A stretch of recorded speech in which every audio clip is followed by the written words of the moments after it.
When it comes to firearms, choosing the right caliber is just as important as picking the right gun.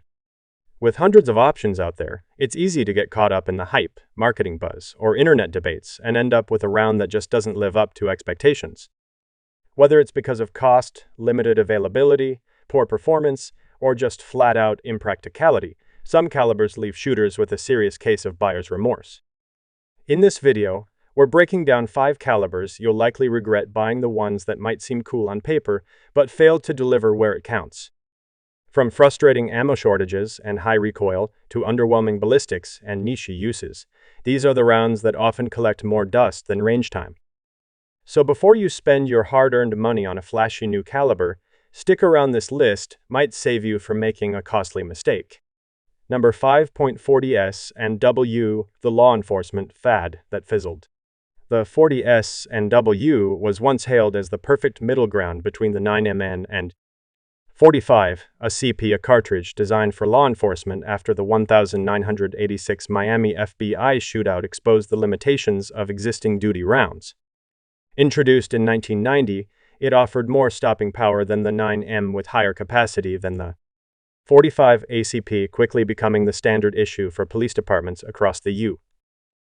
For a while, the 40S and W seemed unstoppable. Gun manufacturers rushed to produce pistols chambered for it, and civilians followed the law enforcement trend.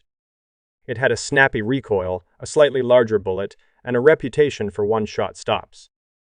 But that shine didn't last. Over time, officers began to feel the fatigue of 40's sharp recoil, especially during high-volume training. Firearm wear increased, and accuracy often suffered compared to the softer shooting 9mm. Meanwhile, advancements in 9mm bullet technology closed the performance gap, offering similar stopping power with easier handling and higher capacity. By the mid-2010s, departments began switching back to 9mm in droves, and today the 40S and W is often seen as a caliber that had its moment but couldn't hold its ground. Still capable, but no longer favored, the 40 is a reminder that performance on paper doesn't always translate to long-term success. Number 4.32, 8R Magnum, the underwhelming upgrade. The 32 H&R Magnum was introduced in the 1980s as a supposed step-up from the classic 32S and W long, offering more velocity, energy, and versatility in a compact revolver platform. Developed by Harrington and Richardson in partnership with Federal Ammunition, the goal was to create a small caliber Magnum round that delivered respectable performance without the recoil of a 357 Magnum. On paper, it sounded promising, a perfect blend of controllability, power, and capacity. But in reality, the 32 H&R Magnum never quite lived up to the hype. While it certainly improved on the 32S and W long, it still fell short of what many shooters expected from a Magnum cartridge.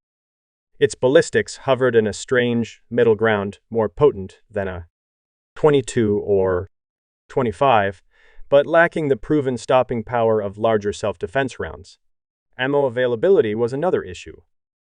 Even at its peak, 32 H&R Magnum was never as widely stocked as other calibers, and prices were often higher than more effective alternatives. For self-defense, most people stuck with 9mm or 38 Special. For small game hunting or target shooting, other options were cheaper and easier to find.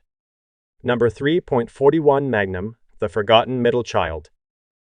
The 41 Magnum was introduced in the 1960s as an attempt to fill the gap between the 357 Magnum and the 44 Magnum, offering more power than the former while still being manageable for shooters. Developed by Smith & Wesson and Remington, the 41 Magnum was designed for both law enforcement and hunting, offering the potential for impressive stopping power without the punishing recoil of the 44. On paper, the 41 Magnum had everything going for it: superior ballistics, good accuracy, and the ability to take down larger game like deer and black bear. But in reality, it never found the widespread adoption it deserved. The law enforcement community largely stuck with the 357 Magnum for its balance of power and manageable recoil, while hunters often gravitated toward the .44 Magnum for its sheer power and availability of ammunition. The .41 Magnum is often referred to as the forgotten middle child, overshadowed by its larger and smaller counterparts. Its recoil, while not as extreme as the .44, was still enough to turn off many shooters. Ammo availability has always been a struggle, and as a result, it never gained the popularity necessary to make it a mainstream choice. Number 2.25A CP, the weakling in your pocket. The .25A CP automatic Colt pistol has long been considered the runt of the cartridge family. Introduced by John Browning in 1905, this tiny round was designed for ultra-compact pistols meant to offer concealed carry options for civilians and self-defense in close-range scenarios. The appeal of the .25 ACP lies in its size ideal for small, easy-to-carry pistols. However, its lack of stopping power has earned it a reputation as a weakling when compared to more effective defensive rounds. With a typical bullet weight of around 50 grains and velocities ranging from 750 to 900 feet per second, the .25 ACP is far from powerful. Its recoil is mild, and the ammo is easy to find, but the round simply lacks the energy needed to reliably stop a threat. In defensive situations, shot placement is absolutely crucial, but even a well-placed shot can struggle to penetrate deeply enough for serious incapacitation. While the .25 ACP was once widely used in pocket pistols from manufacturers like Beretta and Raven, it's largely been outclassed by more powerful, effective rounds like the .380 ACP and 9mm. Still, it maintains a niche following among those who prioritize ultra-concealability over firepower, though it's clear that in a self-defense situation, you might wish for something with a little more punch. Number 1.32, a CP, the mouse gun that time left behind. The .32 CP automatic Colt pistol was once a popular choice for concealed carry and backup pistols, offering a balance between size and power. Introduced by John Browning in 1899, the .32 CP quickly became the go-to round for compact, mouse-gun small, easy-to-carry pistols that could be hidden in a pocket or purse. It gained popularity due to its mild recoil and relatively small size, making it an attractive option for those looking for a discreet self-defense firearm. However, over time, the .32 CP has been overshadowed by more effective calibers like the .380 CP and 9mm. While the .32 offers low recoil and accuracy at short ranges, its ballistics simply don't compare to the larger rounds.